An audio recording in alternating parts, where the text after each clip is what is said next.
Selamat datang di channel Pemuja Malam. Jangan lupa like, share, and subscribe ya. Terima kasih. Chapter 11. Kita kawin lari saja. Pasien atas nama Ryan, Azalea yang baru tiba di rumah sakit langsung menanyakan keberadaan Ryan di meja informasi. Dia korban kecelakaan, ujar Lea lagi menambahkan informasi. Lea sedang tidak bisa menelpon Ryan karena ponselnya mati kehabisan baterai dan Lea tak membawa charger. Payah, masih di UGD karena pihak keluarga belum datang, ucap petugas di bagian informasi akhirnya memberitahukan Lea. Terima kasih, Lea bergegas berlari ke arah UGD untuk mencari Ryan. Ryan, panggil Lea bersamaan dengan Ryan yang langsung menoleh pada Lea. Sayang, sabut Ryan seraya merentangkan kedua tangannya ke arah Lea.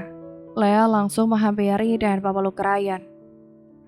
Aku langsung ke sini tadi setelah kau telepon, cerita Lea yang masih memeluk Ryan dengan erat. Apa luka-lukamu parah? Tanya Lea yang sudah ganti memindai sekujur tubuh Ryan. Hanya luka di kaki saja yang sedikit parah, ujar Ryan seraya merujuk ke kaki kirinya yang diperban. Apa patah? Tanya Lea lagi khawatir. Tidak, hanya luka lecet dan tidak ada tulang yang patah, terang Ryan yang langsung membuat Lea bernafas lega. Seorang wanita yang batuk-batuk di samping Ryan langsung bisa menarik perhatian Lea. Sepertinya wanita itu juga korban kecelakaan, karena tangan dan kakinya juga mengalami lecet-lecet seperti halnya Ryan.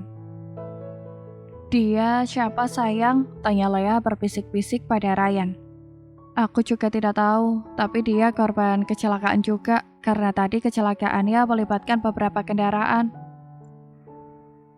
Dan dia mengatakan kalau keluarganya tak ada di kota ini, lalu dompetnya hilang saat kecelakaan. Astaga, Lea membungkam mulutnya sendiri dan menatap iba pada wanita di samping bed perawatan Ryan. Kalau kita membantu biaya perawatannya bagaimana? Tanya Ryan selanjutnya meminta pendapat Lea. Tidak masalah, jawab Lea cepat. Lea menghampiri wanita tadi dan mengajak perkenalan lalu sedikit berbasa-basi. Tak lupa, Lea juga menyampaikan niat baiknya untuk menanggung biaya perawatan wanita tersebut. Randu, kau sudah kembali, sapa Hazel yang sedikit membuat Randu kaget. Randu memang ke kantor pagi-pagi atau tepatnya setelah tiba di kota ini. Randu langsung menuju ke kantor karena ia ingin secepatnya melacak nomor Lea, serta di mana sebenarnya gadis itu. Bagaimana keadaan mamamu? Sudah membaik? Tanya Hazel lagi pada Randu yang belum menjawab sapaannya tadi. Iya, mama sudah sehat dan baikan, jawab Randu sambil matanya masih fokus beratap ke layar monitor. Kau sedang melacak nomor siapa?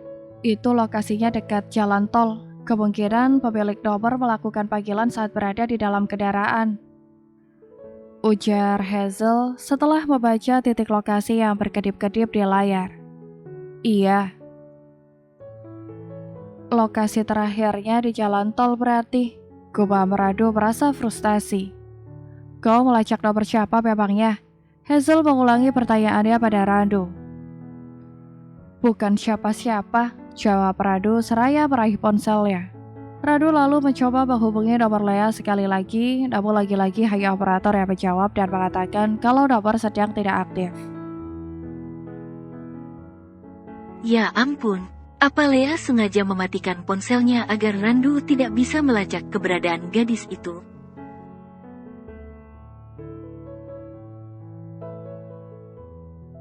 Randu, kau melamun, tegur Hazel yang langsung membuat Randu tersentak. Tidak, sanggah Randu berdusta, padahal sebenarnya Randu tadi memang tengah melamun.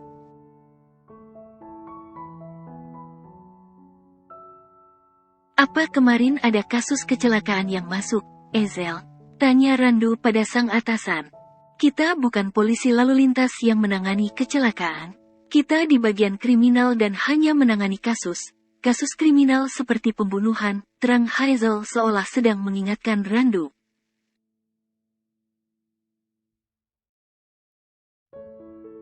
Iya, aku ingat, aku hanya bertanya barangkali kau tahu. Randu mengendikkan kedua bahunya. Tidak ada titik terang sama sekali mengenai keberadaan Lea.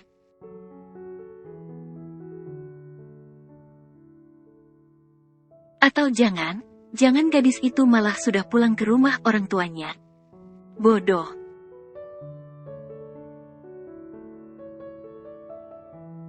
Kenapa Randu tadi tak mampir ke sana untuk mengecek?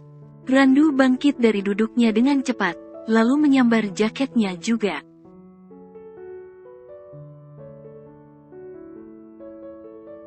Mau kemana, Randu? Ini sudah masuk jam kerja. Hazel ngetuk arloji di pergelangan tangannya. Aku hanya izin sebentar, Pak Kepala. Ada hal mendesak yang harus aku selesaikan, ujar Randu beralasan.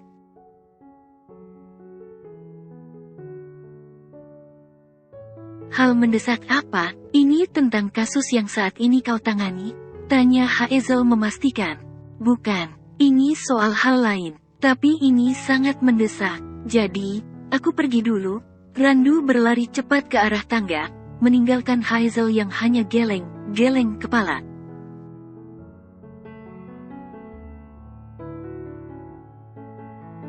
Dasar Randu.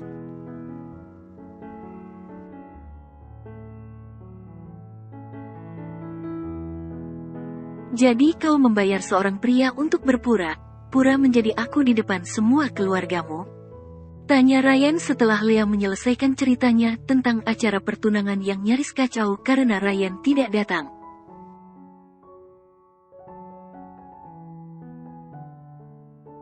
Ya, seharusnya saat ini, Lea marah pada Ryan atau memaki pria di depannya ini.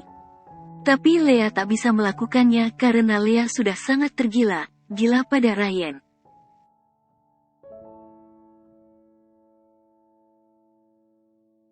Aku terpaksa melakukannya karena kau tidak datang, sergah Lea beralasan. Kau kemana sebenarnya saat itu, Ryan? Kau bahkan belum bercerita apapun kepadaku hingga detik ini.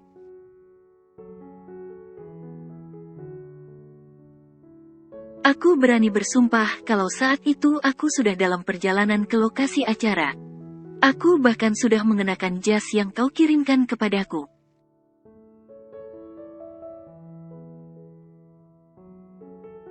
Lalu kau belok kemana? Kenapa tak sampai di lokasi acara, hingga acara selesai? Lea mencecar Ryan dengan sejuta pertanyaan yang sudah Lea tahan beberapa minggu ini.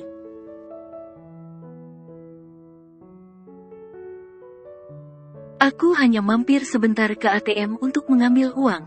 Tapi mendadak aku dihadang oleh perampok bersenjata tajam yang merampas semua ponsel, dompet, semua yang aku bawa mereka ambil.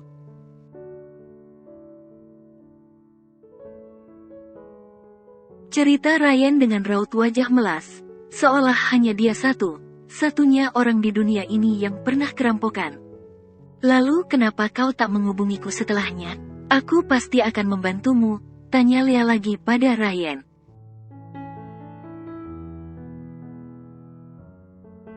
Aku sama sekali tak ingat nomormu, makanya aku tak bisa menghubungimu, sayang.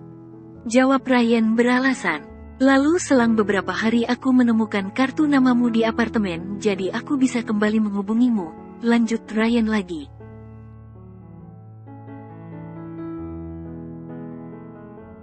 Lea hanya menghela nafas mendengar semua cerita Ryan tersebut. Lalu kenapa kau tak langsung menemuiku setelahnya? Aku merasa sedikit kecewa dengan sikapmu, cecar Lea lagi menatap tak mengerti pada Ryan.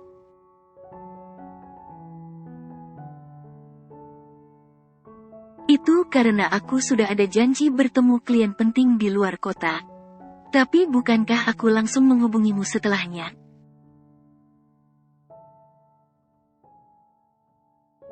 Dan kemarin, semua urusanku sudah selesai. Lalu aku hendak menemuimu. Tapi aku malah mengalami kecelakaan, ujar Ryan lagi seolah sedang mencari pembenaran.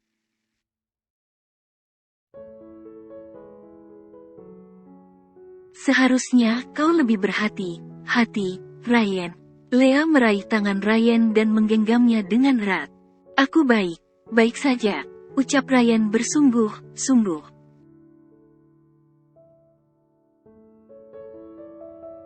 Tapi pertunanganmu dengan pria asing, siapa namanya?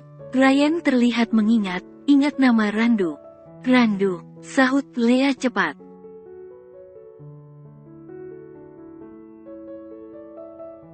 Namanya lumayan kampungan, apa dia pria miskin yang sedang butuh uang, hingga mau menjadi tunangan puramu? Tanya Ryan meremehkan dan merendahkan Randu.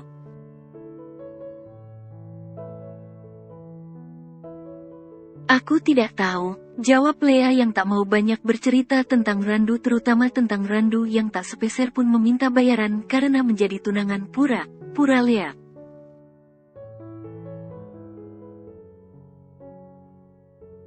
Lea hanya tak mau Ryan jadi salah sangka. Ya iyalah.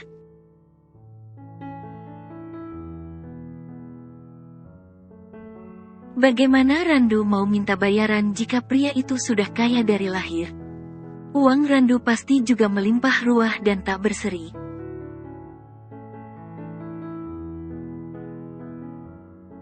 Dan pertunangan itu hanya pura, Ryan. Kau tenang saja. Keluargaku tahunya aku bertunangan dengan Ryan, jelas Lea berusaha meyakinkan Ryan.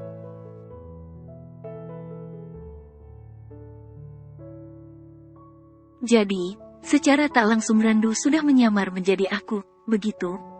Kau memberikannya topeng yang mirip denganku? Tanya Ryan memastikan.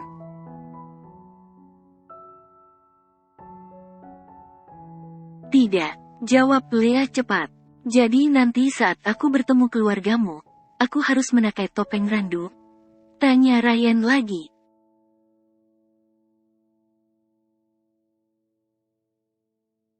Tidak juga, jawab Lea cepat. Ryan sontak mengernyit. Nanti aku akan menjelaskan pada papi semuanya, jelas Lea selanjutnya pada Ryan.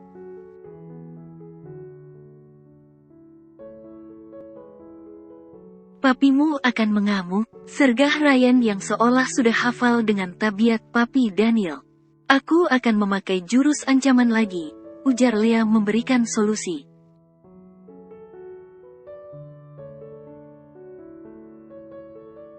Kau mau membantuku, kan, Ryan? Tanya Lea menatap Ryan dengan pupi eye. Iya, baiklah, tapi nanti kalau lukaku sudah pulih semua, jawab Ryan mengajukan syarat.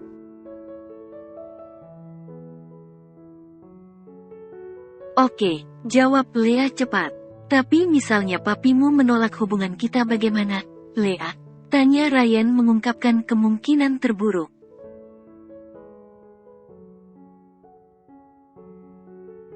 Kita kawin lari saja, cetus Lea cepat. Hah, tapi pekerjaanmu bagaimana? Tanya Ryan spontan yang sontak langsung membuat Lea mengernyit.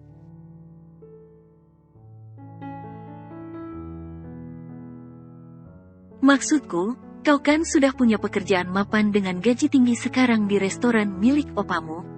Jadi apa tidak sayang kalau...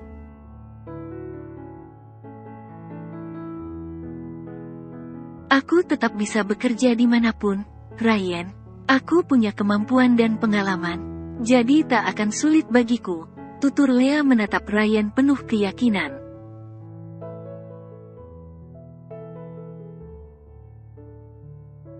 Baiklah, aku percaya, gumam Ryan yang seperti terlihat kecewa dengan keputusan Lea jika orang tua Lea tak merestui hubungan mereka.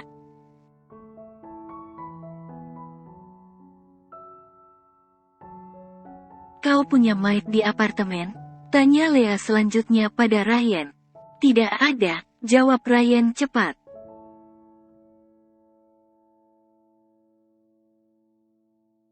Baiklah, aku akan merawatmu di apartemen kalau begitu. Sekalian aku punya rencana agar papi dan mami merestui hubungan kita nantinya, ujar Lea lagi.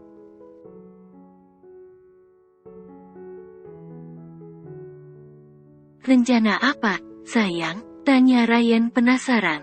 Kau akan tahu nanti.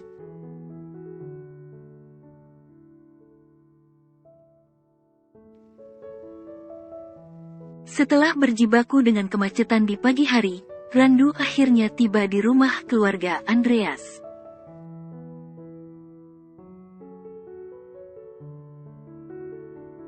Ada Mami Thalia yang sedang menyapu halaman depan. Saat Randu tiba, wanita paruh baya tersebut langsung menyapa Randu dan memasang senyuman hangat.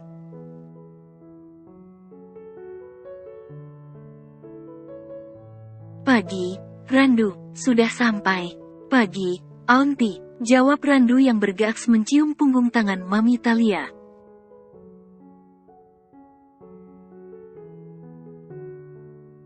Lea mana? Tertidur di mobil, tebak Mami Thalia yang sudah dengan cepat mengitari mobil Randu, lalu memeriksa kursi di samping pengemudi.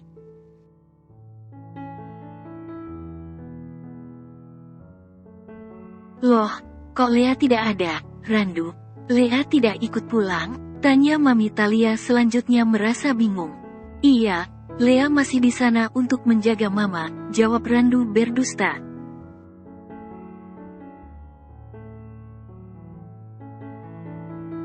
Padahal tadinya Randu ingin jujur saja dan mengatakan kalau Lea mendadak kanur untuk menemui Ryan. Namun Randu tidak mau membuat kedua orang tua Lea jadi cemas.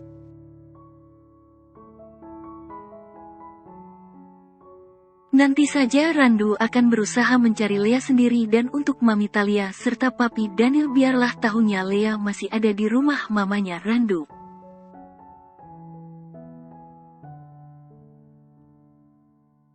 Ada apa? Lea tidak ikut pulang? Tanya Papi Daniel yang sudah ikut keluar untuk menemui Randu. Katanya masih betah di sana, Uncle. Itulah makanya Randu kesini untuk mengabari, jawab Randu sedikit menerangkan.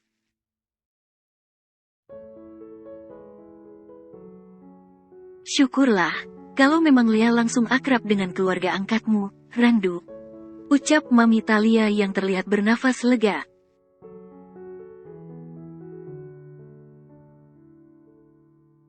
Haduh, mati kau, Randu kalau Lea tak cepat ditemukan.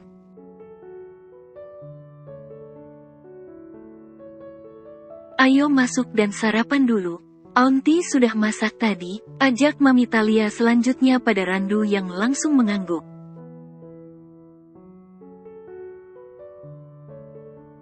Randu akhirnya mengikuti Mami Thalia dan Papi dan untuk masuk ke rumah.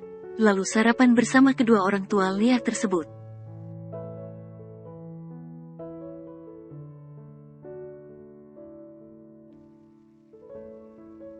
Ya ampun, aku kesiangan. Lea bergegas bangun setelah melihat jam di apartemen Ryan yang sudah menunjukkan hampir pukul 7 pagi.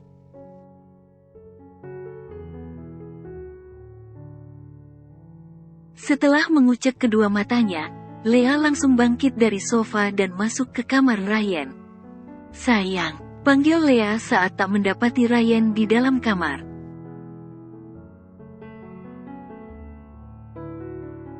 Apa, Ryan kemana?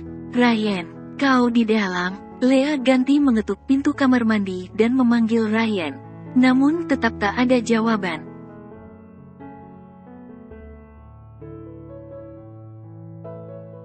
Ryan, Lea mendorong pintu kamar mandi yang rupanya juga kosong. Ryan kemana?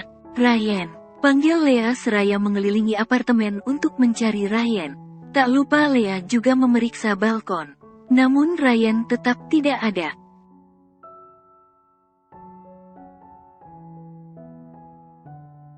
Ryan, Lea membuka pintu depan apartemen yang rupanya tak terkunci. Hah?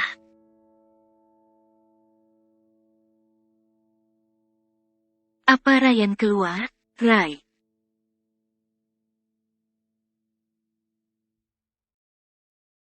Hai, sayang, kau mencariku? Tanya Ryan yang berjalan terpincang-pincang untuk menghampiri Lea. Kau dari mana? Kenapa malah jalan? Jalan padahal kakimu masih sakit? Cecar Lea mengomel pada Ryan.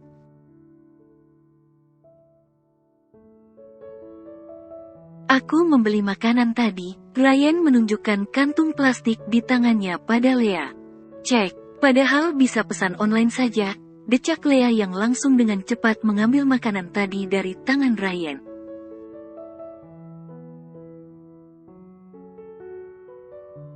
Lea juga membimbing Ryan untuk masuk ke dalam apartemen lalu menyuruh kekasihnya itu duduk di sofa sementara Lea menyiapkan sarapan.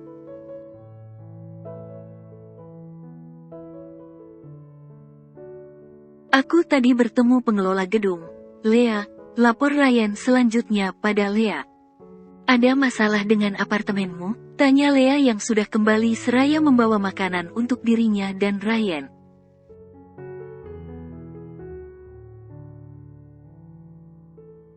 Sebenarnya aku menunggak pembayaran selama 3 bulan, ujar Ryan seraya meringis. Kenapa baru bilang sekarang? Lea meraih tasnya lalu mengeluarkan dompet warna coklat dari dalam tas.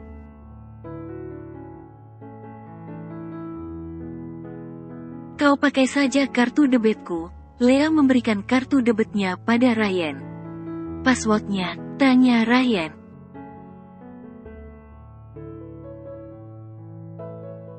Lea membisikkan password kartu debitnya pada Ryan. Sudah ingat? Tanya Lea memastikan.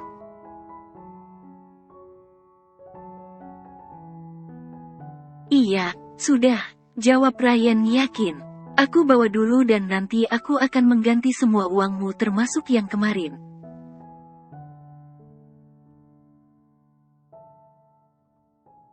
Tidak usah kamu pikirkan soal itu, sayang. Aku ikhlas membantumu, ucap Lea dengan nada santai. Proyek sedang sepi dan yang terakhir ternyata bermasalah.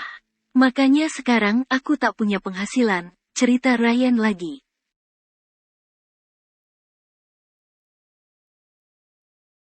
Kau fokus pemulihan luka, lukamu dulu saja, oke? Soal biaya hidup, aku masih ada tabungan. Ujar Lea lagi menenangkan Ryan.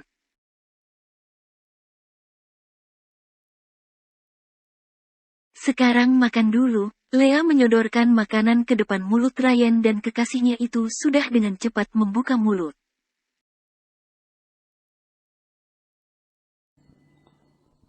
Bersambung.